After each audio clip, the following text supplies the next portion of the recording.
క్రీస్తునందున్న ప్రియ సహోదరి సహోదరులారా, మన ప్రభువును రక్షకుడునైన యేసుక్రీస్తు ప్రశస్తమైన నామములో మీ అందరికీ కూడా శుభాభివందనాలు తెలియపరుస్తున్నాను.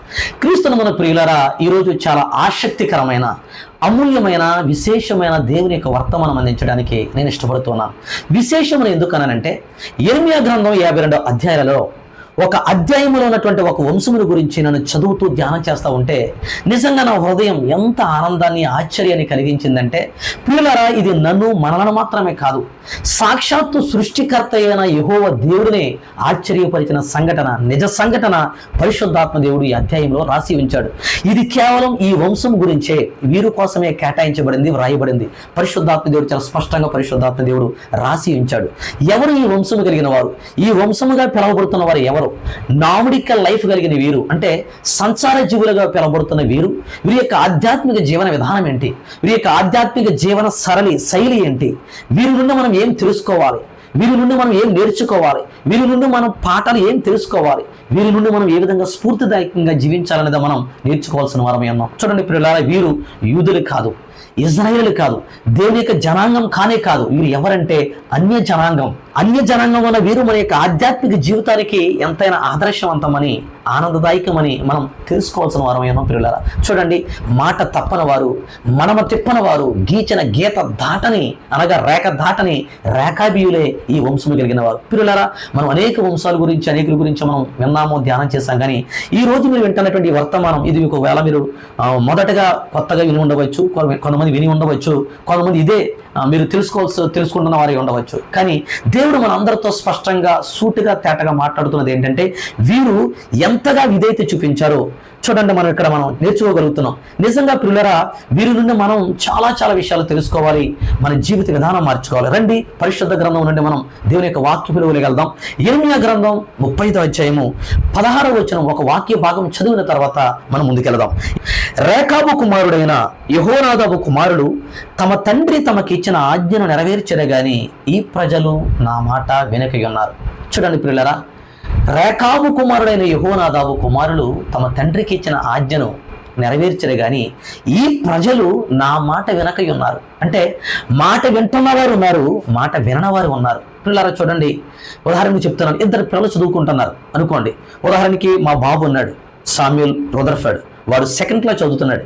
వాడికి ఒక ఫ్రెండ్ ఉన్నాడు, వాడు బాగా చదువుతున్నాడు. వాడు క్రమం తప్పకుండా స్కూల్కి వెళ్తున్నాడు, క్రమం తప్పకుండా ట్యూషన్కి వెళ్తుంటాడు, క్రమం తప్పకుండా హోంవర్క్ చేస్తుంటాడు. వాడు మంచిగా చదువుకుని మంచి మార్కులు తెచ్చుకొని మంచి పేరు తెచ్చుకుంటున్నాడు స్కూల్లో. వీడు ఉన్నాడు సామీర్ బాబు. వీడు ఒకవేళ చదవలేదు అనుకోండి, వీడు మంచిగా చదవకుండా, స్కూల్కి వెళ్ళకుండా డల్లగా ఉంటూ యాక్టివ్గా లేకుండా ఉన్నాడు అనుకోండి. నేను ఏం చెప్తాను?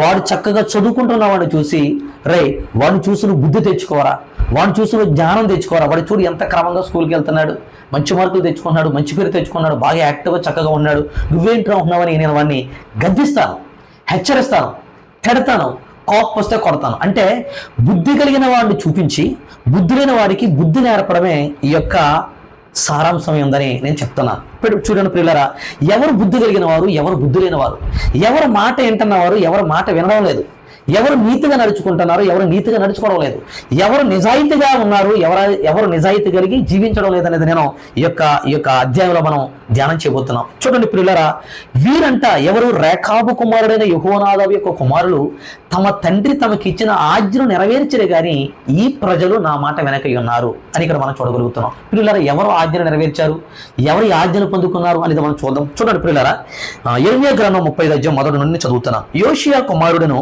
యూదారాజునైన యెహోయాకీము దినములలో యెహోవా యొద్ద నుండి యిర్మీయాకు వాక్కు ప్రత్యక్షమై, నీవు రేకాబీయుల యొద్దకు పోయి వారితో మాట్లాడి యెహోవా మందిరములోని గదులలో ఒక దానిలోనికి వారిని తోడుకుని వచ్చి త్రాగుటకు వారికి ద్రాక్షారసం ఇమ్మని సెలవీయగా. పిల్లలారా చూడండి, మనం చూసినట్లయితే దేవుడు యిర్మీయాని పిలుస్తున్నాడు. ఏమని? ఇదిగో, యోషియా కుమారుడు యోధారాజైన యెహోయాకీము దినములలో, యోధారాజ్యాన్ని పరిపాలిస్తున్నటువంటి యెహోయాకీము దినములలో యెహోవా దేవుడు యిర్మీయాని పిలిచి ఏమంటున్నాడంటే, యిర్మీయా అంటే చిత్తము ప్రభువు అంటున్నాడు యిర్మీయా. వెంటనే ఏమన్నాడంటే, ఇదిగో నువ్వు రేకాబీయుల యొద్దకు పోయి, ఇదిగో వాళ్ళ పలానా చోట పలానా ప్రాంతంలో ఉన్నారు, నువ్వు వారి దగ్గరికి వెళ్ళి వారితో మాట్లాడి వారిని పిలిపించి యెహోవా మందిరంలోని గదిలోనికి వారిని తీసుకుని వచ్చి నువ్వు వారికి ఏం చేయాలంటే త్రాగడానికి ద్రాక్షారసం ఇమ్మని సెలవేయగా. చూడండి ప్రియులారా, బాగా అర్థం చేసుకోండి. త్రాగుటకు ద్రాక్షారసం ఇమ్మని సెలవేయగా ఇప్పుడు యెరెమీయా ఏం చేశాడు? వెళ్ళాడు రేకాబీల దగ్గరికి వెళ్ళి వాళ్ళందరినీ కూడా పిలిపించి ఏం చేశాడు? యెహోవా మందిరం దగ్గరికి తీసుకొచ్చి యెహోవా మందిరంలో గదులు చూడండి పిల్లల, మందిరంలో మనకి పక్కన రూములు ఉంటాయి, గదులు. ఆ దినాలలో కూడా మందిరంలో పక్కన గదులు ఉండేవి. ఇవి ఎవరి అంటే ప్రధానులు, ప్రధాన యాజకులు, లేవీయులు ప్రధానులు ఉండడం కోసం, నివసించడం కోసం. అంత మాత్రం కాకుండా కొన్ని అర్పణలు, ధాన్యార్పణలు, నూనె యొక్క కొన్ని తైలాలు, కొన్ని సామాగ్రి ఉండడం కోసం గదులు ఉంటూ ఉండేవన్నమాట. అయితే ఆ గదులలో ఒక గదిలోనికి, అంటే ఏ గది చూడండి, ద్వారపాలకుడును షల్లూము కుమారుడనైన మైసయా గదికి పైగా ఉండెను. అప్పుడు ఆ గదిలోనికి ఎవరిని తీసుకుని వచ్చాడంటే యెరెమీయా రేకాబీలను తీసుకొచ్చి ఏం చేస్తున్నాడు ఆయన చూడండి పిల్లలు. ఇక్కడ చూడండి, మనం 3వ వచనం చూద్దాం. నేను యెరెమీయా కుమారుడు యజనన్యా మనవడునైన అబిజ్జనియాను అతని సహోదరులను అతని కుమారులందరినీ అనగా రేకాబీల కుటుంబీకులను అందరినీ తోడుకుని వచ్చితిని. యెహోవా మందిరములో దైవజనుడగు యగ్దల్యా కుమారుడనైన అనాను కుమారుల గదులలోనికి వారిని తీసుకుని వచ్చితిని. అది రాజుల గదికి సమీపమున ద్వారపాలకుడును షల్లూము కుమారుడనైన మైసా గదికి పైగా ఉండెను. చూడండి ప్రియులారా, నేను రేకాబీల ఎదుట ద్రాక్షారసముతో నిండిన పాత్రలను గిన్నెలను పెట్టి ద్రాక్షరసము త్రాగుడని వారితో చెప్పగా పిలిపించారు అందరూ కూడా రేకాబీలని యెరెమీయా. మందిరంలో ఒక గదిలోకి తీసుకొచ్చి ఆ పాత్రలు పెట్టి పాత్రలో ద్రాక్షరసం పోసి మీరు ద్రాక్షరసం త్రాగండి అని ఆ రేకాబీలకు ఇచ్చినప్పుడు రేకాబీలు మాట్లాడుతున్న మాట, రేకాబీలు చెప్తున్న జవాబు ఏంటో చూడండి పిల్లరా, ఎంత ఆశ్చర్యాన్ని కలిగిస్తుందో. 5వ వచనం చూడండి. నేను రేకాబీలు ఎదుట ద్రాక్షరసముతో నిండిన పాత్రలను గిన్నెలను పెట్టి ద్రాక్షరసము త్రాగండని వారితో చెప్పగా వారంటున్నారు, మా పితరుగు రేకాబు కుమారుడైన యెహోనాదాబు మీరైనను మీ సంతత వారైనను ఎప్పుడునూ ద్రాక్షరసము త్రాగకూడదని మాకు ఆజ్ఞాపించిన గనుక మేము ద్రాక్షరసము త్రాగము. హల్లెలూయా. చూడండి ఎంత కమిట్మెంట్ కలిగి ఉన్నారో వాళ్ళు. ఎప్పుడో చెప్పినటువంటి రేకాబు కుమారుడైన యెహోనాదాబు వారి కుమారులకు చెప్పిన ఆజ్ఞలు, కొన్ని ఆజ్ఞలు ఇచ్చాడండి. ఆ ఆజ్ఞలు చూస్తే నిజంగా మనకి ఎంత ఆశ్చర్యం కలుగుతుందంటే ఆ ఆజ్ఞలు పాటించే విషయంలో వీరు ఎంత విధేయత కలిగి జీవించారో, ఎంతగా లోబడి ఉన్నారో, ఎంతగా హద్దులు దాటకుండా నియమ నిష్టలు కలిగి జీవించారో వీరి నుండి మనం బుద్ధి తెచ్చుకోవాల్సిన వారమే ఉన్నాం.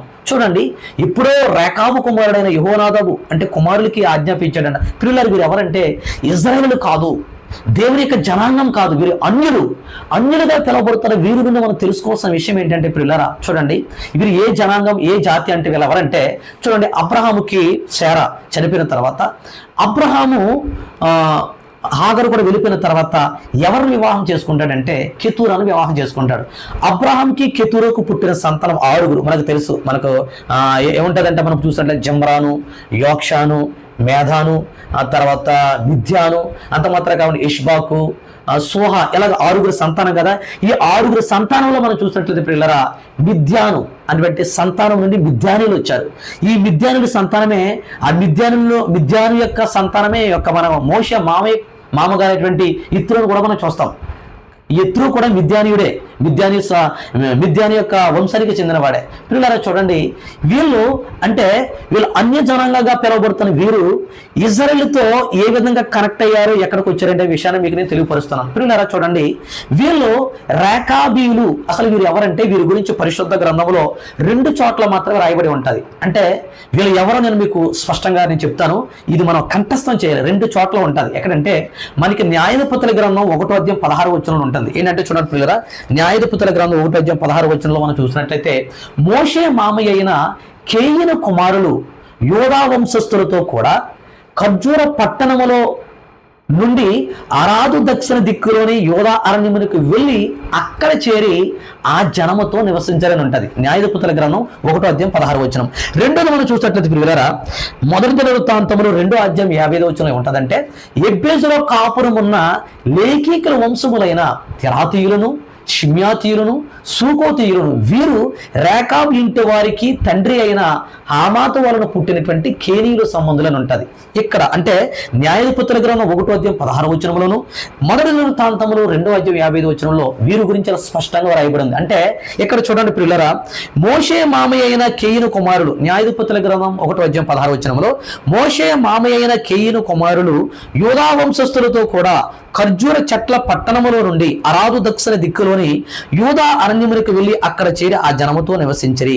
ఇక్కడ కేయీను అని ఉంది కదా, ఈ కేయిను అంటే ఎవరంటే కేనీలు అంటే కెయ్యనీలు అనమాట, అంటే రేఖాబీలు. అక్కడ మీరు అండర్లైన్ చేసుకుని రేఖాబీలు అని రాసుకోండి. అంటే మోషే మామ కూడా ఈ జాతికి సంబంధించిన వాడని రేఖాబీడు అని మనం చూడగలుగుతున్నాం. కాబట్టి వీరు ఎవరంటే పిల్లరా, వీళ్ళు మిద్యానీయులు, అన్ని జనాంగం అనమాట. అయితే వీరి ఇక్కడ మనం తెలుసుకోవాల్సిన విషయం ఏంటంటే, ఈ యొక్క పాఠం ఏంటంటే చూడండి, ఇజ్రాయేలు 430 సంవత్సరాలు ఐగుప్తు దేశంలో బానిసత్వం వహిస్తున్న దినాలలో వారిని దేవుడు విడిపించడానికి మోషేను ఎన్నుకొని మోషే ద్వారా ఆ 430 సంవత్సరాల ఐగుప్తు దేశంలో బానిసత్వం వహిస్తున్నప్పుడు ఇజ్రాయేల్ వారి యొక్క మూలుగులు విని వారిని విడిపించిన దేవాది దేవుడు వీరు ఆ ఐగుప్తు దేశం నుండి పాలు తెనులు ప్రవహించు దేశానికి అంటే కనానుకు నడిపిస్తున్నటువంటి ఆ సమయంలో వీరి యొక్క యాత్ర కొనసాగిస్తున్నప్పుడు ఆ కానాను యాత్రలో వారు వెళుతున్నప్పుడు మోషే ఇజ్రాయేలులు ఆ కానాను యాత్ర చేస్తా ఉన్నప్పుడు వెళుతూ ఉన్నప్పుడు మిద్యానీయులో ఒక వర్గం ఏం చేసిందంటే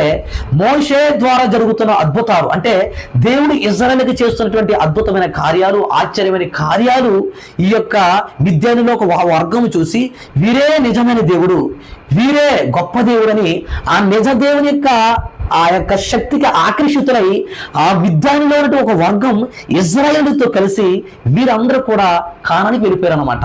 ఆ కానాన్లోకి వెళ్ళిపోయిన వీరు ఎక్కడ నివసించారని ఒక చోట ప్రత్యేకంగా జీవించారని పరిశుద్ధ గ్రంథం రాయబడింది. అంటే వీరు ఎక్కడికి వెళ్ళారంటే చూడండి, ఈ రేఖాబీలు ఎవరంటే ఈ రేఖాబీలు అన్య జనాంగం. వీరు ఇజ్రాయేల్ దేశానికి వెళ్ళారు. వెళ్ళని వీరు ఒక ప్రత్యేకంగా జీవిస్తున్నారు. వీళ్ళు ఇజ్రాయేలు కాదు. వీళ్ళు ఎందుకు వెళ్ళారంటే దేవాది దేవుడు అంటే నిజ దేవుడికి ఆకర్షితులై వీరి దేవుడే గొప్ప దేవుడు, వీరి దేవుడే నిజమైన దేవుడు అని తెలుసుకుని విశ్వసించి వీళ్ళందరూ కూడా ఈ యొక్క ఇజ్రాయేలుతో పాటు మోషేతో పాటు కానానికి వెళ్ళిపోయి అక్కడ ఉన్నవారే ఈ యొక్క రేఖాబీలు. చూడండి ప్రియులారా, ఈ రేఖాబీలు నుండి మనం తెలుసుకోవాల్సిన విషయం ఏంటంటే దేవుడు ఒక రోజు యోధా ప్రజలకి బుద్ధి చెప్పడం కోసం, యోధా ప్రజలకి వీళ్ళ గురించి చూపించి బుద్ధి నేర్పడం కోసం. ఎందుకంటే ఈ ప్రజలు నా మాట వెనక ఉన్నారు. ఎందువల్ల నేను వీరి జీవితాల్లో, నా బిడ్డల జీవితాల్లో ఎన్నో మేలు చేశాను, ఎన్నెన్నో అద్భుతమైన కార్యాలు చేశాను, ఎర్ర సముద్రాన్ని పాయలుగా చేశాను, ఆకాశం నుండి మన్నాను కురిపించాను, బండను నేను నీళ్లు రప్పించాను, ఎన్నో సూచక క్రియలు అద్భుతమైన కార్యాలు చేసి వీరిని నడిపించిన నేను, వీరు నా మాట వినకుండా ఉన్నారు. కానీ ఇక్కడ రేఖాబు కుమారుడైన యెహోనాదాబు యొక్క కుమారులు ఆజ్ఞ పాటించారని దేవుడు ఆశ్చర్యపోయి వారిని పిలిపించి మందిరములో వారికి చూపించి బుద్ధి చెప్పడం కోసం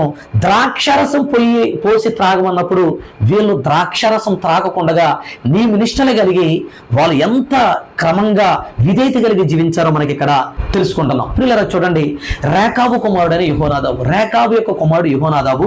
యెహోనాదాబు ఏమి చేశాడంటే తమ కుమారులకి చెప్పాడు, రే మీరు ఏమి చేయకూడదో అనేది చాలా స్పష్టంగా ఇక్కడ రాసి ఉంచాడు. చూడండి ఏమన్నారంట, కింద చూసినట్లయితే 7వ వచనంలో మరియు ఇక్కడ చెప్తున్నారు. వాళ్ళు ఏమంటారంటే, మా పితరులకు రేఖాబు కుమారుడైన యెహోనాదాబు మీరైనను మీ సంతతి వారైనను ఎప్పుడునో ద్రాక్షరసము త్రాగకూడదని మాకు ఆజ్ఞాపించను గనక మేము ద్రాక్షరసము త్రాగము. 7వ వచనం చూడండి, మరియు మీరు ఇల్లు కట్టుకొనవద్దు, విత్తనములు విత్తవద్దు, ద్రాక్ష తోట నాటవద్దు, అది మీ కొండనే కూడదు. మీరు పరవాసము చేయు దేశములో దీర్ఘాయుష్యవంతులగునట్లు గుడారములలోనే మీరు నివసించవలను. హల్లెలూయా, నివసించవలనని అతడు మాకు ఆజ్ఞాపించును. కావున మా పితరుడైన రేఖాబు కుమారుడగు యెహోనాదాబు మాకు ఆజ్ఞాపించిన సమస్త విషయములలో అతని మాటను బట్టి మేము గాని, మా భార్యలు గాని, మా కుమారులు గాని, మా కుమార్తెలు గాని ద్రాక్షరసము త్రాగడము లేదు. మా తండ్రి అయిన యెహోనాదాబు మాకు ఆజ్ఞాపించిన సమస్తమును బట్టి విధేయులమగునట్లుగా కాపురమునకు ఇండ్లు కట్టుకొనట లేదు, ద్రాక్ష వనములు గాని పొలములు గాని సంపాదించుకోవడం లేదు, విత్తనములు చల్లడం లేదు, గుడారములలోనే నివసించుచున్నాము. హల్లెలూయా. చూడండి, రేఖాబు కుమారుడైన యెహోనాదాబు, రేఖాబు చెప్పి చనిపోయాడు రేఖాబు. ఈ యెహోనాదాబు ఇప్పుడు ఏం చేస్తుందంటే తమ యొక్క సంతానానికి అంటే తమ బిడ్డలకి చెప్తున్నాడు, రే ఇదిగో నా తండ్రి ఏ విధంగా చెప్పాడు ఏమని, మీరు పరవాసం చేయి దినాలలో మీరు దీర్ఘాయుష్మంతులుగా జీవించాలంటే, మీరు మీ జీవన విధానం ఎలా కొనసాగించాలంటే మీరు ద్రాక్షరసము త్రాగకూడదు, ఇడ్లు కట్టుకొనకూడదు, విత్తనములు విత్తకూడదు, ద్రాక్ష తోటలు నాటకూడదు. మీరు ప్రవాసం చేయే దినాలలో దీర్ఘాయుషమంతులుగా జీవించాలంటే మీ రోజులు మీ దినాలన్నీ కూడా గుడారములలోనే నివసించాలని కొన్ని ఆజ్ఞలు, ఒక ఇంచుమించుగా 4-5 ఆజ్ఞలు. ఈ 5 ఆజ్ఞలు ఎవరికి? ఈ రేకాబీయులకి యెహోనాదాబు చెప్పి, రేకాబు చనిపోయాడు, యెహోనాదాబు కూడా చనిపోయాడు. యెహోనాదాబు చనిపోయి 250 సంవత్సరాల పైనే అయినటువంటి సంఘటన. అంటే యిర్మీయా గ్రంథం 35వ అధ్యాయానికి యెహోనాదాబు చనిపోయి 250 సంవత్సరాల పైన అయినప్పటికీ కూడా వీరు క్రమం తప్పకుండా ఆ ఆజ్ఞను అనుసరిస్తూ కట్టడలు గైకొని నీతిగా నిజాయితీగా జీవిస్తూ వాళ్ళ యొక్క కట్టడ కలిగి నియమనిష్టలు కలిగి జీవించారంటే వీరు మనకి ఎంత స్ఫూర్తిదాయకంగా ఉన్నారో ఒక్కసారి ఆలోచించండి ప్రియులారా. చూడండి, ఒక మానవ మాతృడు యెహోనాదాబు చెప్పిన మాటలు కేవలం ఆజ్ఞలకు వాళ్ళు తూచా తప్పకుండా పాటించారు. ఏమి చెప్పాడు? మీరు ద్రాక్షారసం త్రాగకూడదు, ఇండ్లు కట్టుకోకూడదు, భూములు కొనుక్కోకూడదు, విత్తనాలు విత్తకూడదు, మీరు ఏమి సంపాదించకూడదు, మీరు బ్రతికినంత కాలము కూడా గుడారాలలోనే నివసించాలని చెప్పిన మాటకు విధేయత చూపించిన బిడ్డలు నిజంగా ఎంత మాదిరిగా జీవించారు చూడండి పిల్లలారా. రేకాబీయులు, ఈ రేకాబీయులంట గుడారాలలోనే నివసించారంట, వీళ్ళు ఇల్లు కట్టుకోలేదంట. చూడండి, వీళ్ళు యెరూషలేము వచ్చిన తర్వాత చూడండి పిల్లరా, మనం చూసినట్లయితే 11వ వచనం, అయితే బబులోను రాజైన నెబుకద్నెజరు ఈ దేశంలో ప్రవేశింపగా కల్దీయుల దండునకును సిరియనుల దండునకును భయపడి మనము యెరూషలేమునకు పోదము రండని మేము చెప్పుకుంటే గనుక మేము యెరూషలేములో కాపురం ఉన్నామని చెప్పి. యెరూషలేములో ఎందుకు వచ్చారంటే మనం చూసాం కదా, దేవుడు చేసిన కార్యాలను చూసి వాళ్ళు ఒక వర్గం వచ్చేసారని ఈ యొక్క యెరూషలేములో కాపురం ఉంటున్నారని మనం చూసాం కదా. ఆ రీతిగా వచ్చిన వాళ్ళు వారి యొక్క పితరుడు రేకాబు కుమారుడైన యెహోనాదాబు చెప్పిన యొక్క ఆజ్ఞలు వాళ్ళు తూచ తప్పకుండా పాటించుకుంటూ వచ్చారంట. నిజంగా వాళ్ళు బ్రతికినంత కాలం కూడా వాళ్ళంటే ద్రాక్షరసం త్రాగలేదంట. అంతకాలం కూడా వాళ్ళు ద్రాక్షరసం త్రాగకుండా, వాళ్ళు త్రాగుడు జోలికి వెళ్ళకుండా తాగకుండా ఉన్నారంటే ఎంత చెప్పుకోదగిన విషయం చూడండి పిల్లరా. అందుకని దేవుడు వాళ్ళు పరీక్షించని దేవుడు ఏం చేశాడు? యిర్మీయా, నువ్వు రేకాబీయుల యొద్దకు వెళ్ళి వారిని పిలిపించి మందిరంలోనికి పిలిచి ఒక గదులను కూడా తీసుకెళ్ళి తాగడానికి నువ్వు పాత్రలో ద్రాక్షారసం వేసి త్రాగండి అంటే లేక అవకాశం వచ్చింది. ఎన్నాళ్ళు తాగొద్దని మా పితరుడు రేకాబు చెప్పాడు, యెహోనాదాబు చెప్పాడు, దేవుడు సేవకుడే చెప్తున్నాడు తాగితే తప్పేంటని కొంతమంది తాగలేదని వాళ్ళ ప్రియులారా. తాగకుండా వాళ్ళు ఎంత నిక్కర్చిగా కర్రాకండిగా ఉన్నారో ఒకసారి ఆలోచించండి. ఈ రోజుల్లో మనం ఆ రీతిగా ఉంటున్నామా? దేవుని మాటకి విధేయత చూపిస్తున్నామా?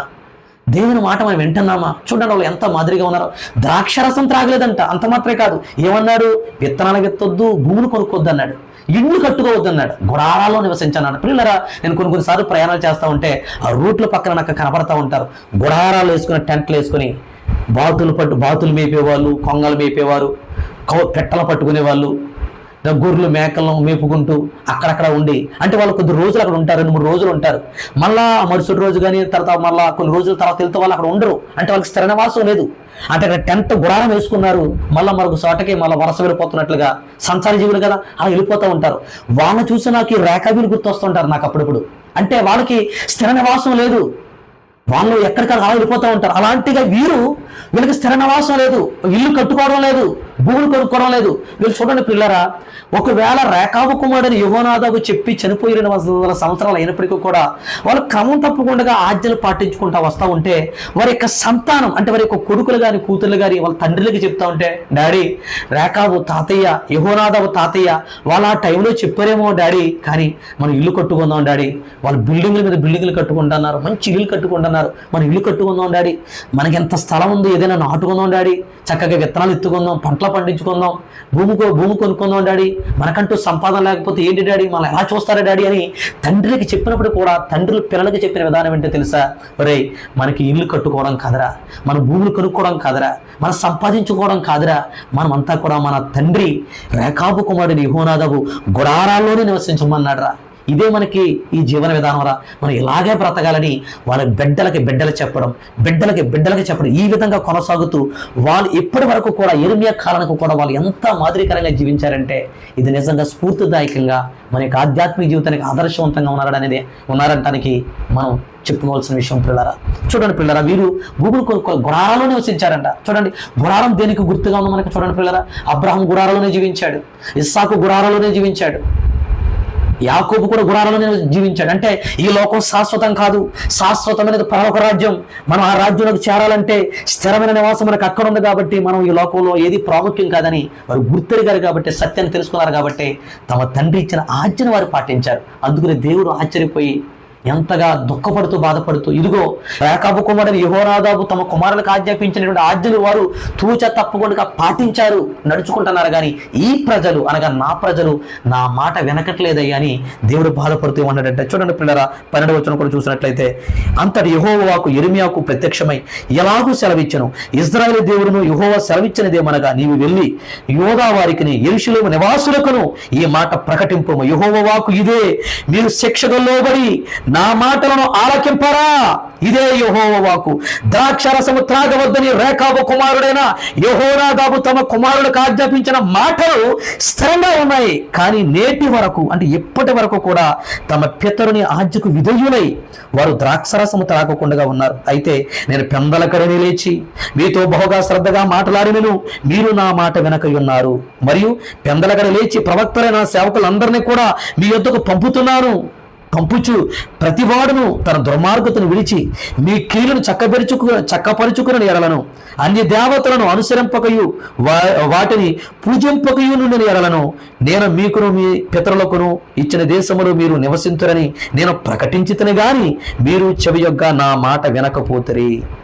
చూసారా పిల్లరా, ఎంత బాధపడుతున్నాడు. రేకాబు కుమారుడని యెహోనాదాబు కుమారుడు తమ తండ్రికి ఇచ్చిన ఆజ్ఞను నెరవేర్చరు కానీ ఈ ప్రజలు నా మాట వెనక ఉన్నారు. దేవుడు స్పష్టంగా చెప్తున్న మాట చూడండి. వాళ్ళు ఇల్లు కట్టుకోలేదంటండి, భూములు సెంటు భూమి కూడా కొనుక్కోలేదంట, వద్దనుకున్నారంట. వాళ్ళు అలాగా నీతిగా గుడారంలో జీవిస్తూ ఆ చిన్న చిన్న వ్యాపారాలు చిన్న చిన్న పనులు చేసుకుంటూ బ్రతికారు వాళ్ళ జీవనం. వాళ్ళు చూసి దేవుడు ఆశ్చర్యపోయాడు. చూడండి పిల్లరా, ఇక్కడ మన పిల్లరా మనం వీరి గురించి తెలుసుకుంటే వీళ్ళు అన్యులుగా పిలువబడుతున్న వీరు చూడండి. వీళ్ళు అసలు రేకాబీయులు అన్న మాటకు అర్థం ఏంటంటే పిల్లరా, రేకాబీయులు మన కొద్ది మాటలు మీకు చెప్తాను. రేకాబీయులు అన్న మాటకు అర్థం ఏంటంటే స్వారీ చేయవారని అర్థం. ఎవరంటే స్వారీ చేయవారు. దేని మీద స్వారీ చేయవారు? గుర్రం మీద స్వారీ చేయవారు. అంటే గుర్రం మీద స్వారీ చేయవారు అన్నటువంటి ఆ మాట వీరికి నిజంగా ఈ పేరు వాళ్ళకి చాలా స్పష్టం, వాళ్ళకి కేవలం వాళ్ళకి తగ్గ పేరు అన్నమాట అది. ఎందుకు చెప్తున్నానంటే గుర్రం మీద స్వారీ చేయటం అంటే ఏంటంటే పిల్లరా, గుర్రం మీద ఉన్న వ్యక్తికి అంటే గుర్రానికి తనకి కూడా సమతాస్థితి ఉండాలి, లేకపోతే బ్యాలెన్స్ లేకపోతే పడిపోతారు. స్వారీ చేసే వాళ్ళు చాలా జాగ్రత్తగా చేయాలి. అంటే దీనికి దేనికి గుర్తుగా మనకు కనబడుతున్న గుర్రం అంటే వేగంగా వెళ్తున్నట్లు, లేకపోతే ఏదైనా ఒక పరుగు పందులో ఉన్నట్టు, ఒక యుద్ధానికి వెళుతున్నట్టు, ఒక గమ్యానికి చేరేటట్టుగా మనకి కనబడతా ఉంటాయి. అంటే వీరు ఒక పరుగు పందులో అంటే వాళ్ళు ఒక యుద్ధం చేస్తున్నట్లుగా, ఒక పోరాడుతున్నట్లుగా, వాళ్ళు ఏదో ఒక గమ్యం, ఒక గురి చేరాలనేటువంటి ఉద్దేశంతో నిరీక్షణ కలిగి ఒక విశ్వాసంతో వెళ్తున్నట్లుగా మనకు కనబడతా ఉంటారు. చూడండి పిల్లలు, వీళ్ళు అన్యులు కదా. ఆ దినాల్లో విద్యార్థులుగా ఉన్నటువంటి వారు నిజంగా వాళ్ళు నిజ దేవుడిని తెలుసుకోకముందు విగ్రహారాధన చేసి ఉండవచ్చు. విగ్రహారాధన చేసిన వాళ్ళు ఎంతో నిక్కర్చుగా భక్తి చేసి ఉండవచ్చు. కానీ ఇప్పుడు నిజ దేవుడిని తెలుసుకున్న తర్వాత ఆ దేవుడికి ఆకర్షితులై వారి యొక్క తండ్రి రేకాబు కుమారుడిని యెహోనాదాబు చెప్పిన మాటలకు విధేయత చూపించి వాళ్ళు ద్రాక్షరసం త్రాగడం కానీ, ఇల్లు కట్టుకోవడం కానీ, భూములు కొనుక్కోవడం కానీ, విత్తనాలు విత్తడం కానీ ఇవి లేకుండా గుడారాలను నివసిస్తూ ఎంత నిక్కర్చిగా బ్రతికారంటే వీరి యొక్క భక్తి మనకి చాలా స్పష్టంగా కనబడుతుంది. పిల్లల చూడండి, అన్యులుగా పిలువబడుతున్న వారు ఎంత పద్ధతిగా ఉంటారో ఒకసారి మనం ఆలోచించండి. క్రైస్తవులుగా ఉన్నాం మనం, దేవుని మందిరానికి వెళ్తున్నాం మనం, భక్తి పరులు అనుకుంటాం కానీ విశ్వాసులు మనం అనుకుంటారు, చాలా మంది అనుకుంటారు. కానీ నిజంగా వారు ఉన్న భక్తి అన్యుల్లో చూస్తే అసలు మనం ఎంత సిగ్గు తెచ్చుకోవాలి. అన్యులు చాలా మంది చూడండి పిల్లరా, అన్యులుగా పిలవబడుతున్న వారు చాలా కొన్నిసార్లు అంటే వారు నిజమైన దేవుడు తెలుసుకోకపోయినా, ఆ దేవుడు నిజమైన దేవుడిని వాళ్ళకి తెలియకపోయినా కానీ ఆ శక్తి కన్నా గొప్ప శక్తి దేవుడు ఉన్నాడని తెలుసుకోపోయిన వాళ్ళు ఎంత మాదిరికరంగా ఉంటారంటే, వాళ్ళు 40 రోజులు కొంతమంది మాలేస్తుంటారు చూడండి, వాళ్ళు ఎంత నెక్కచ్చుకుంటారు. తెల్లవారుజాములు లేస్తారు, వాళ్ళు ఉదయకాలమే లేస్తారు, చల్లి స్నానం చేస్తారు, తడి బట్టలతో వాళ్ళు చుట్టూ ప్రదక్షిణాలు చేస్తూ ఉంటారు.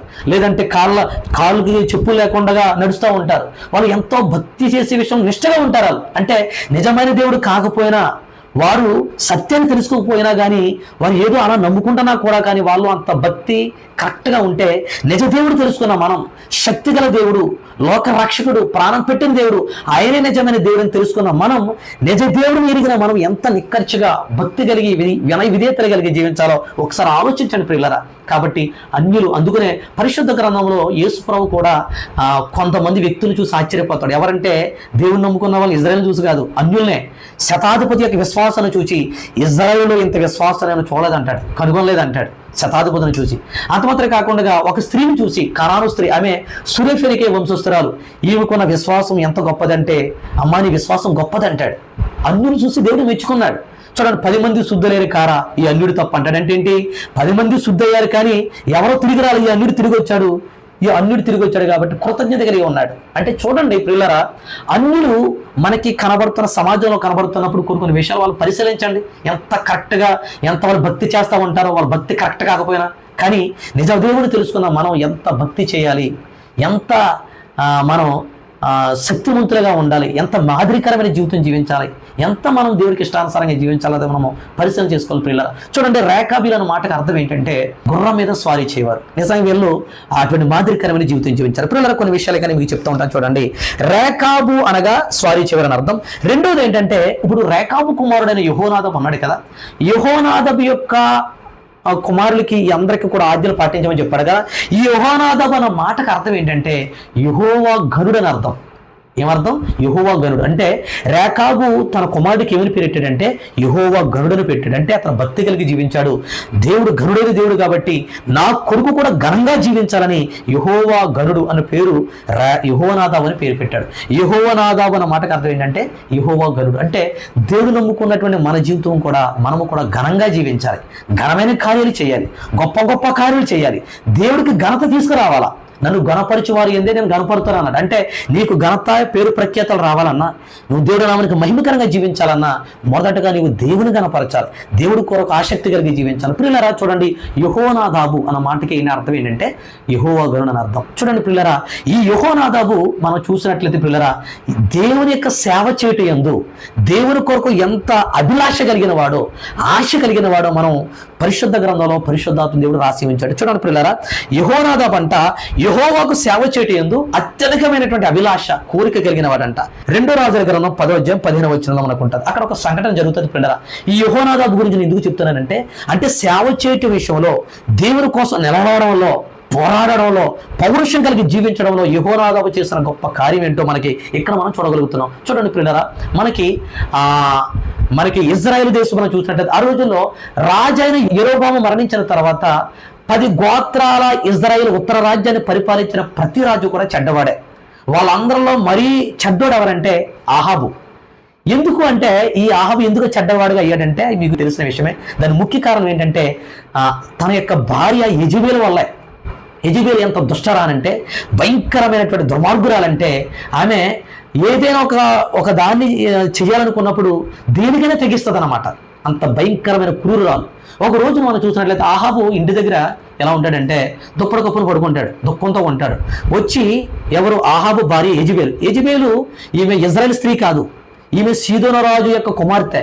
ఈమె చేసిన గొప్ప గొప్ప చెడు పనులు ఏంటంటే ఈమె ఈ అబద్ధ దేవుడైనటువంటి బయలుదేవతను ఆరాధించేటట్టుగా చేసింది. అంటే వారి ఇంట నుండి వస్తా ఏం తెచ్చుకుందంటే ఈ దుష్టరాని. చాలా మంది స్త్రీలు పెళ్ళైనప్పుడు అమ్మాయిలు ఇంట నుండి సారి అంటారు కదా, ఏదైనా సామాన్లు, వస్తువులు, కొన్ని విలువైన వస్తువులు తెచ్చుకుంటా ఉంటారు అవసరమైనవి. వస్తా తల్లిగారి నుండి అత్తగారింటికి తెచ్చుకునే వస్తువులు, కొన్ని విలువైన వస్తువులు తెచ్చుకుంటారు, దాన్ని సారి అంటారు కొన్ని ప్రాంతాల్లో, కొన్ని జిల్లాలు. అయితే ఈమె తెచ్చుకున్నది ఏంటంటే వస్తా తల్లిగారి నుంచి విగ్రహాలను తెచ్చుకుని, ఎక్కడ తెచ్చుకుంది? భర్త దగ్గరికి, ఆ దేశానికి, ఇజ్రాయెల్ దేశం తీసుకొచ్చి ఆ విగ్రహాలను పెట్టి విగ్రహారాధన చేసింది. అంటే ఆమె విగ్రహారాధన చేస్తూ భర్తను విగ్రహారాధన నడిపిస్తూ మొత్తం ఆ దేశాన్ని విగ్రహారాధన చేసేటట్టుగా, అంటే బయలుదేవతను ఆరాధించగా చేసేటటువంటి దుష్టరాని ఎవరంటే ఈ యొక్క యెజబెలే. అంత మాత్రమే కాదు, నిజ దేవుణ్ణి దూషించి, దేవుడి దగ్గర ఉన్నటువంటి ప్రవక్తలను చంపించి, అందరూ కూడా దీన్నే బయలుదేవతను ఆరాధించేటట్టుగా చేసి అటువంటి ఆ కార్యకలాపాలు దుర్మార్గు పనులు చేసినటువంటి లేడీ ఎవరంటే యెజబెలు. అందుకని చాలామంది దేవుని యొక్క సేవకులు కూడా చాలామంది ఆ యొక్క దానికి భయపడి ఏం చేశారంటే గుహలో దాక్కునేటువంటి పరిస్థితి కలుగుతుంది. మనకి 2 రాజుల గ్రంథంలో చూసినట్లయితే ప్రియులారా మనకు కనబడతా ఉంటుంది. అంటే ఇటువంటి భయంకరంగా ఉన్నటువంటి లేడీని చూస్తే దేవుడు ఊరుకుంటా ఉంటాడా చెప్పండి? దేవుడు ఖచ్చితంగా శిక్ష వేస్తాడు. చూడండి, ఒక రోజు ఏం జరిగిందంటే, ఇప్పుడు ఆహాబు అంటే రాజు అంటే యెజబెలు యొక్క భర్త ఒకరోజు దుప్పటి కప్పుకొని దుఃఖంతో ఉంటే బాధపడతా ఉంటే వచ్చి పిలుస్తుంది. ఏంటి నువ్వు అలా ఉన్నావంటే, ఏం చెప్తాను, ఇదిగో నాకు ఒక అతనన్న మాటను చూసి నాకు బాధ కలుగుతుంది అన్నప్పుడు, ఏంటి ఆ మాటను అడిగినప్పుడు ఏంటంటే, అతని ఇంటి ముందు పొలం, నాబాతు యొక్క పొలం ఉంటుంది, ద్రాక్ష తోట. ఆ ద్రాక్ష తోట కావాలనుకున్నాడంట ఆహాబు. ఎప్పుడైతే కావాలనుకున్నాడో వెళ్ళి నాబాతు ఆ ద్రాక్ష తోట యొక్క వ్యక్తి దగ్గరికి వెళ్ళి నాబాతును అడిగినప్పుడు, నేను ఆ తోట ఇవ్వను, ఆ తోట నేను అమ్మను అన్న కారణం చేత, ఆ మాటకి ఎంతో బాధపడిపోయి వచ్చి ఇంటి దగ్గర పడుకున్న కారణం చేత, అప్పుడు అలా ఉన్నాడు ఏంటని యెజబెలు అడిగినప్పుడు యెజబెలుతో చెప్తున్నాడు, నాకు చాలా అవమానం కలిగింది, ఆ మాటను బట్టి నాకు దుఃఖంగా ఉందంటే. ఏంటని అడిగినప్పుడు, ఇదిగో నాబాతు ద్రాక్ష తోట అమ్మని అన్నాడు కాబట్టి నాకు బాధ కలిగిందంటే, అప్పుడు ఏమంటదంటే, నువ్వేం చింతించొద్దుకు, నువ్వేమీ బాధపడదు, నేను చూసుకుంటాను, ఇక పొలం నీకు దక్కేలా చేస్తానని చెప్పేసి చేయి తట్టి ఏం చేసిందంటే వెళ్ళి ఆ నాబాతు యొక్క ద్రాక్ష తోట యొక్క వివరాలు తెలుసుకొని ఆ గ్రామంలోని వ్యక్తులు కొంతమందికి ఉత్తరాలు రాసి కొంతమంది పెద్దవాళ్ళని పిలిపించి ఏం చేసిందంటే, ఇదిగో నాబాతు అనేవాడు దేవుడు దూషిస్తున్నాడు, రాజును దూషిస్తున్నాడు, కాబట్టి మీరు ఏం చేయాలంటే, ఇదిగో మీరందరూ కూడా అతన్ని బయట పట్టణానికి తీసుకెళ్ళిపోయి రాళ్ళు కొట్టి చంపి మీరు ఈ విధంగా చెప్పండి అని ఆ ప్లాన్ చేసి ఆ నాబాతును చంపినటువంటి దుర్మార్గురాలు ఎవరంటే ఈ యెజబెలు. ఆ మంచి వ్యక్తిని నాబాతుని చంపించినటువంటి దుర్మార్గురాలు చేసినటువంటి ఈ సంఘటన చూసి దేవుడు ఊరుకుంటాడా చెప్పండి? కాబట్టి దేవుడు ఏం చేశాడంటే, దాన్ని చంపాలని, మొత్తం ఆహాబు ఆ యొక్క సంతానం అంతటా నాశనం చేయాలని, ఆ విగ్రహార్థం లేకుండా చేయాలని దేవుడు ఎవరు లేపాడంటే యెహోరాజును లేపాడు. చూడండి, 2 రాజుల గ్రంథం 10వ అధ్యాయం మనం 15వ వచనం చూసినట్లయితే పిల్లరా, అక్కడ జరిగిన సంఘటన ఏంటంటే, ఈ యెహోరాజు ఏం చేస్తాడంటే విగ్రహార్థం లేకుండా చేయాలి, ఆహాబు సంతానం అంతా నాశనం చేశారని కంకణం కట్టుకుని వెళుతున్న టైంలో ఎవరు ఎదుర్కొంటారంటే, చూడండి పిల్లరా 15వ వచనం చూద్దాం, 10-15. అచ్చటి నుండి అతడు పోయిన తర్వాత అతను ఎదుర్కొని వచ్చిన రేఖాబు కుమారుడైన యెహోనాదాబును కనుగొని అతను కుశల ప్రశ్నలు అడిగి, నీ ఎడల నాకున్నట్లుగా నా ఎడల నీకున్నదా అని అడుగుగా యెహోనాదాబు ఉన్నదన్నాడు. ఇప్పుడు ఈ యొక్క విగ్రహారాధన లేకుండా ఆహాబు సంతతిని కూడా నాశనం చేయాలని వెళుతున్న సమయంలో ఎవరో యెహోరాజు రథం మీద వెళ్తున్నప్పుడు ఈ యొక్క రథం మీద వెళ్తున్నటువంటి యెహోకి ఎదురైనటువంటి గొప్ప వ్యక్తి ఎవరంటే యెహోనాదాబు ఎదుర్కొన్న తర్వాత యెహోనాదాబును చూసి, నీ ఎడల నాకున్నట్లుగా నా ఎడల నీకున్నదా అని అడిగినప్పుడు, ఎవరిని యెహోనాదాబు అడిగినప్పుడు ఏమంటాడంటే, నాకు ఉన్నది అంటాడు. ఏంటంటే, ఇదిగో నీలో దేవుడు ఉన్నాడు, నీలో గొప్ప ఆసక్తి ఉందని అన్నప్పుడు, అప్పుడు అయితే ఇదిగో నా చేతిలో నీ చెయ్యి మన ఇద్దరం కలిసి ఏం చేద్దామంటే దేవుని రాజ్యాన్ని కడదాం, ఈ విగ్రహారాధన నిర్మూలన చేసేద్దాం, ఆహాబు సంతతిని ఈ విగ్రహారాధన గుడులన్నీ కూడా మనం కాల్చివేద్దాం, నిర్మూలన చేసేద్దాం, నాతో రా అన్నప్పుడు చెయ్యి కలిపాడండి యెహోనాదాబు చెయ్యి కలిపి ఏం చేశాడంటే ఆ రథం ఎక్కించుకున్నాడు. ఆ రథంలో యెహోనాదాబు కూర్చున్నాడు. ఇప్పుడు యెహో ఇద్దరు కలిసి ఆ దేశం వెళ్ళి వెళ్తా ఉన్నప్పుడు, ఆ యెహూ వెళుతూ ఉన్నప్పుడు ఆ యొక్క ఎవరు ఈ దుష్టరాని దుర్మార్గురాలు ఆ భవనం పైన మేకప్ వేసుకుంటా ఉందంట, రంగు పూసుకుంటా ఉంది. ఎప్పుడే రంగు అయితే పూసుకున్న కిటికీలోంచి కనబడతా ఉందో యెహూ ఆమె వైపు చూసి, ఎవర్రా అని అన్నాడు. ఇదిగో యెజబెలు అంటంతో ఆ భవనంలో ఉన్నటువంటి కొంతమంది మనుషులతో అంటున్నాడు, అర్జెంటుగా దాన్ని కిందకు తోసేయండి అన్నప్పుడు ఆ యెజబెలు కిటికీలోటువంటి రంగు పూసుకుంటున్నటువంటి ఆ యొక్క యెజబెల్ని ఆ కిందకు తోసేసినప్పుడు పైనుండి కింద పడి రక్తం కక్కి భయంకరమైన చావు చచ్చింది. దాని యొక్క రక్తం కుక్కలు కూడా నాకేని మనం పరిశుద్ధ గ్రంథంలో చూడగలుగుతాం. చూడండి, నాబాతుని చంపించినటువంటి దానికి ప్రతిఫలంగా ఆ దుర్మార్గురాలు రక్తం కుక్కలు నాకయ్యని పరిశుద్ధ గ్రంథంలో చూడగలుగుతున్న పిల్లలు. ఆ విధంగా యెజబెలు చనిపోయింది. యెజబెలు యొక్క కొడుకుని చంపడం, వీళ్ళందరినీ కూడా నాశనం చేసేసి ఎవరు ఈ యొక్క యెహూ ఇద్దరు కలిసి మొత్తం అంతా విగ్రహారాధన లేకుండా మొత్తం తర్వాత అహాబు యొక్క కుమారులను 70 మందిని చంపటం, వీళ్ళందరూ కూడా మొత్తం హతమార్చి విగ్రహారాధన గూడులని కూలగొట్టి ధ్వంసం చేసేసి దేవుడి నామానికి మహిమకరంగా జీవించిన బిడ్డలుగా మనకి ఇక్కడ కనబడతా ఉన్నారు. దీనిలో ప్రాముఖ్యమైన పాత్ర ఎవరు వహించారంటే యెహూతో పాటు యెహోనాదాబు. అంటే దేవుని కోసం రోష కలిగిన వాడు. అసలు ఎవరు చేయాలి? దేవుడు నమ్ముకున్న బిడ్డలు చేయాలి. కానీ ఒక అన్యుడు యెహోనాదాబు, రేఖాబు కుమారుడైన యెహోనాదాబు చేసిన గొప్ప పని ఏంటంటే దేవుడి కోసం రోషం కలిగి విగ్రహారాధన నిర్మూలన చేయడంలో యెహోకు సహకరించినటువంటి వ్యక్తి ఎవరంటే యెహోనాదాబు భక్తి కలిగి జీవించాడు. అందుకని అతను గనుడిగా జీవించాడు. దేవుడి కోసం రోషం కలిగి దేవుడు చేసిన గొప్ప సంఘటన పరిశుద్ధాత్మ దేవుడు దీంట్లో రాసించాడు.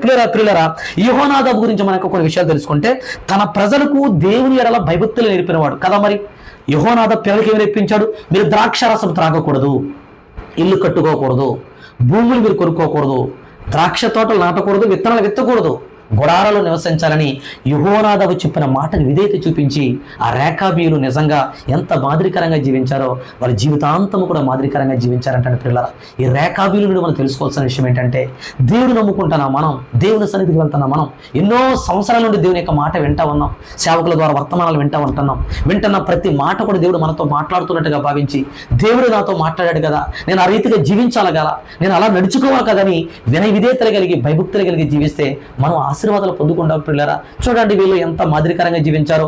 ఆ ఆజ్ఞలు పాటించినందుకు, వాళ్ళు ఆ విధంగా నడుచుకున్నందుకు దేవుడే ఆశ్చర్యపోయి ఆనందపడి వారికి ఎంత ఆశీర్వాదం ఇచ్చాడో తెలుసా పిల్లరా. చూడండి, ఎనిమిది గ్రంథం 5 చివరి వచనం చదువు పిల్లరా. వాళ్ళు ఆ విధంగా నడుచుకున్నందుకు దేవుడు ఆనందపడి దేవుడు వారికి ఇచ్చిన ఆశీర్వాదం మనం చూడాలి.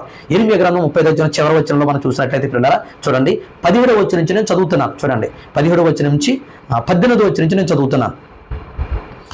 మరియు యెరెమీయా రేకాబీయులను చూచి ఎట్లనెను, ఇశ్రాయేలు దేవుడును సైన్యములకు అధిపతి యెహోవా ఎలాగూ సెలవిచ్చుచున్నాడు, మీరు మీ తండ్రి అయిన యెహోనాదాబు ఆ ఆజ్ఞకు విధేయులై అతని విధులన్నిటినీ గైకొని అతడు మీకు ఆజ్ఞాపించిన సమస్తమును అనుసరించుచున్నారు. కాబట్టి ఇశ్రాయేలు దేవుడును సైన్యములకు అధిపతి యెహోవా సెలవిచ్చినదేమనగా, నా సన్నిధిలో నిలుచుటకు రేకాబు కుమారుడైన యెహోనాదాబునకు సంతతి వాడు ఎన్నడుండక మానడు. హల్లెలూయా.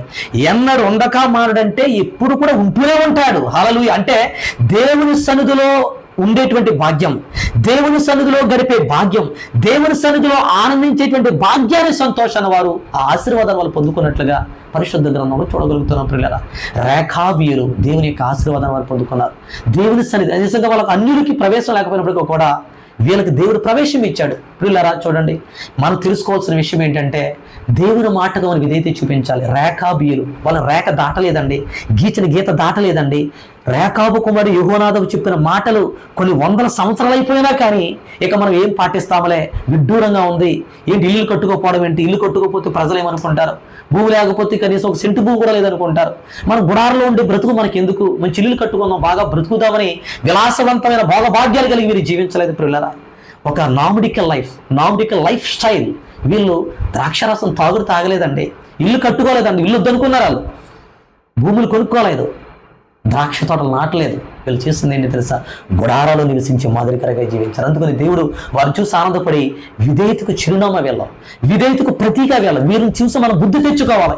ఈ రోజు కూడా మనం తెలుసుకోవాల్సిన విషయం ఏంటంటే పిల్లల, వీరుని మనం విధేయత కలిగి విధేయత కలిగి భయభక్తులు కలిగి జీవితం. నిజంగా వీరి నుండి మనకు తెలుసుకోవాల్సిన చాలా విషయాలు ఉన్నాయి. చూడండి పిల్లరా, ఈ రేకాబీయులు ఈ కాలంలో ఉన్నారా అని మనం చూస్తే పిల్లరా, కొంతమంది చూడండి పిల్లరా, నేను చరిత్రలోకి వెళితే కొంతమంది యూదుల పరిశోధనల అభిప్రాయం ప్రకారం రేకాబీయుల సంతానం ఇప్పటికీ కూడా మధ్యప్రాచ్య దేశాలలో మధ్యప్రాచ్యాలలో చిన్న వర్గాలుగా కొనసాగుతున్నట్లుగా ఉన్నారంటానికి చెప్తూ ఉంటారు. ఎందుకంటే రేకాబీయుల యొక్క సంతానం అంతం కాదు. ఎందువల్లంటే దేవుడు మాట ఇచ్చాడు, ఎన్నడున్నడక మానడు, నా సన్నిధిలో ఉంటేనే ఉంటాడన్నారు. అంటే వాళ్ళు ఎక్కడో ఒక చోట ఉన్నారు, వాళ్ళు మనకి చూపిస్తా ఉన్నారు, పాఠం నేర్పుతూ ఉన్నారు కాబట్టి ఉన్నారని మనం భావించాలి. పిల్లల చూడండి, మొన్న మనకు జరిగిన చరిత్రలోకి వెళ్తే మనకు యెమెన్ దేశంలో 1839 సంవత్సరంలో మిషనరీ జోసెఫ్ వోల్ఫ్ సనా నగరానికి సమీపంలో ఒక తెగను కనుగొన్నాడంట. వారు తమను యెహోనాదాబు సంతానం అని పేర్కొన్నారంట. వారు ద్రాక్షారసం తాగడం లేదంట, ఇళ్లలో నివసించడం లేదంట,